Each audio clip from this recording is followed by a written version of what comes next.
So the weather is about to change, as you can see, and we're going to lose the wild food garden. So this is the last chance to go through for a little walk and see what I did this year in the wild food garden. So let's go here. All right, I like to start over at this corner for some reason. I don't know why. But here's the pallet shed from a million years ago, where the beekeeping supplies are stored. And this little hops plant I have here on the edge. Hops are very useful for their relaxing properties, of course in beer, but they can also be used in teas and things like that. And goats love them, as just incidentally. And then, okay, so down here we have another more medicinal one. This is a Hopi style tobacco. And the hummingbirds absolutely love this one. Love it, love it, love it. It's about 20 times stronger than regular tobacco, so it's not for the faint of heart. But it's a fun one. It's one of my favorite ones to have in the garden. I just love it. I think it's a beautiful plant. And then next to it is the flowering tobacco. And I'm not sure what any of the uses of the flowering tobacco are. This one was just a volunteer and gorgeous. I let it stay. But the Hopi tobacco, at least, can be used as an insecticide in organic gardening as well, so it's a useful plant to have. And then hiding down here is one of many little feverfew plants. Feverfew, it grows really, really well as a weed if you have a spot that needs that only gets shade. Basically, feverfew actually will grow well there. I have it growing well on my north-facing balcony. It does just fine. And then the leaves are purportedly good for things like migraines. But it's called feverfew because it should help your immune system keep things away.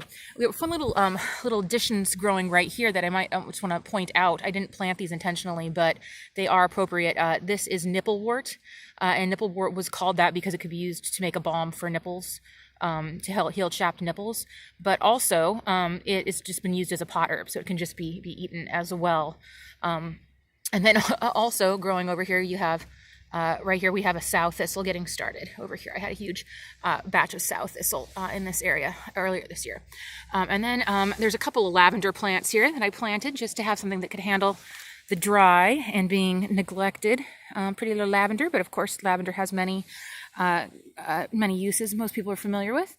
And then that brings us on to two of my favorites right here. We have, with the pink tops here, we have a Love Lies Bleeding Amaranth. And then this is the kind of amaranth you're going to find in India, and then it also has the growth habit you can see there with its curve down there. That growth habit is more of a west coast style amaranth. That growth habit, and then here, covered in glistening drops of rain, is a glorious lamb's quarter plant. I love lamb's quarter, also called goosefoot, because the little leaves kind of look like a little goosefoot. These are delicious. Both of these herbs, you can eat the whole thing. You want to watch out on the lamb's quarter for anything with too red of a stem. This has been cut a long time ago, but you can see it had a red stem. I cut it down. I didn't eat any of this one because it has too many. There's too many nitrates wherever that one was originally. I transplanted all these. And then the amaranth, the whole thing, also is edible. You can save the seeds. They have a spinachy flavor. They're both very different. Amaranth is one of those weird things that if you cook it in something with something else, it doesn't leave a flavor that tastes like itself, but it improves the flavor of everything around it. I don't know how else to describe it. It's like a spinach that acts like salt. It's beautiful. And I like adding amaranth and lamb's quarter together at the same time. Very nutritious plants. If you see them growing in your yard, keep them around. They're amazing. Don't hate on them. Just eat them. They're very, very delicious. Really, really good. I can't love on lamb's quarter enough. Okay, let's see what else we got here. All right, we have another kind of amaranth here. Look at that. Amaranth is used a lot in bridal bouquets just because it's babylicious. Look at those leaves. Voluptuous. I love it. Okay, so I added some peppers to my wild food garden, not because you're gonna get a lot of wild peppers growing around in our area. This is a little bell pepper plant. Let's see, can we find them? Hello, peppers. And it's a spicy one. But at this time of year, people are, taking down their pepper plants and they feel like, oh, what a waste. No more peppers, but those peppers are all keep. You don't need to use those necessarily fresh. I'm sure you've had plenty of fresh peppers by this point this season.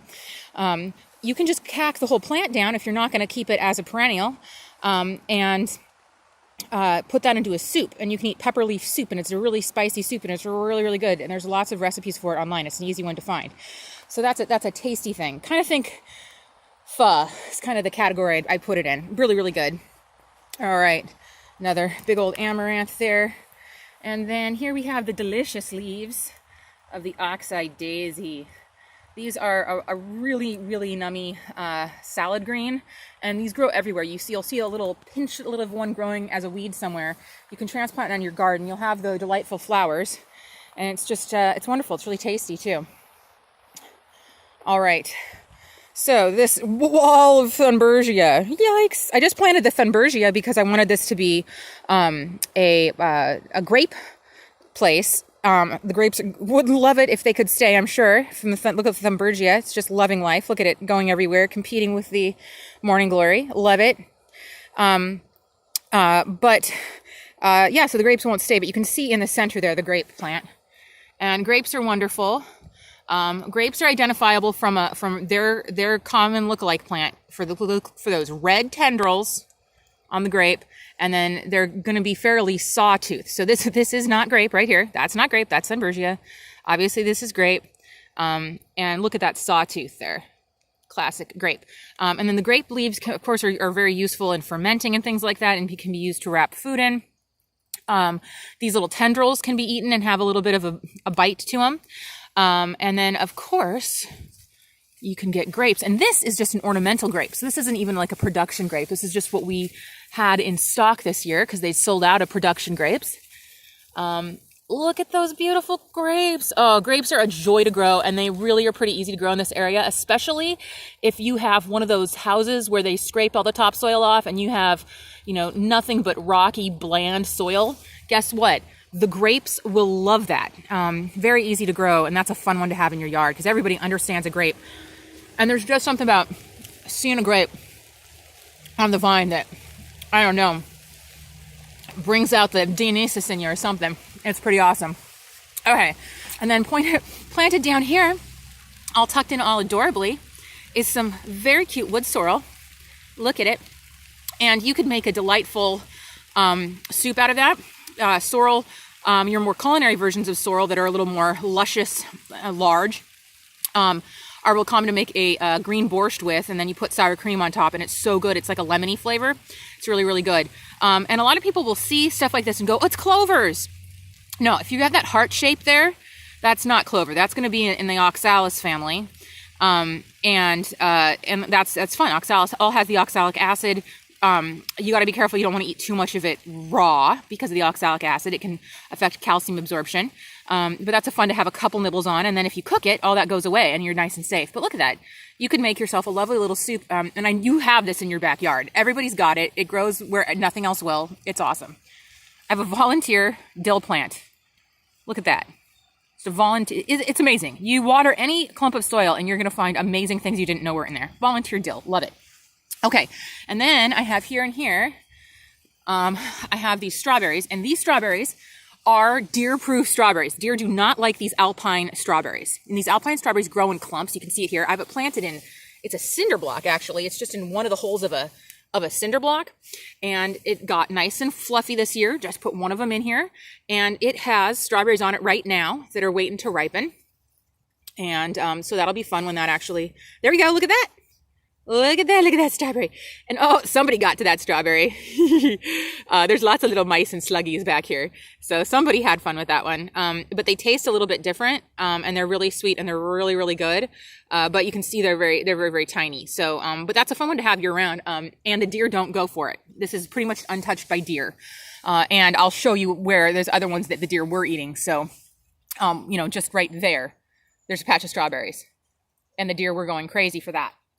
And they were eating the leaves and the strawberries. So this really is tested deer proof. I saw his footprints. I have pictures of him. He was there. All right. Okay. And then on the other side of this fun little thing I have, see my little pathway, and we've got the hazelnut trees there and a little bench That's very cute. Very cute little area that we set up here. That I set up here. All right. So we go back here, and hiding in the shadows, because I knew it would hide okay, be able to handle it, I have some spider plants, and I was just planting these outside as annuals. They are indoor plants around here, but I decided to put them here because they are edible. They grow very well indoors, and you can eat them. I have used this. This is a variegated style. There's also ones that don't have the white. I have added this to soups before. And if you add something to a soup, and they actually retain the shape of the leaf pretty well, so you'll actually get the appearance in the soup, which is really interesting. So if you wanted it to look interesting, but it doesn't have a very edible texture. It's not very interesting eating wise. So soup is good because it softens everything, and you can add anything like this to soup and it's going to be fine. I'm going to try this year, making maybe some oils or a tincture out of this to see what happens. I want to find a dish with spider plant that tastes good and is fun. I'll figure it out one of these days. But yeah, spider plant. It can grow in the shade and it makes food, so it can solve world hunger. All right, we have this glorious filbert. Delicious beaked hazelnut, and the squirrels went crazy on it. It produced very well this year. I don't know if you can see, looking to see if there's any, you can see the shells on the ground here, right? And this is the beaked hazelnut. Let's see if I have, well, this is the little part that you can see. I don't see any that are together, right? But that goes over the nut like that, and you know it's a native one and not the English one because this part is long and goes up over. On the English ones, it's down short, all like that. Anywho, so I did a lot of pruning on this one. I saved this one from blackberries. They'll probably win again. And then same with this one here. You can eat the leaves of this as well, and it used to be very, very well tended, and they're everywhere. So if you have one in your yard, give it some pruning and love, and it will come back and love you. These ones certainly did. Look at this beautiful tree. Look how magical it is in here. There's the little bench. Look at the ground, all the magic.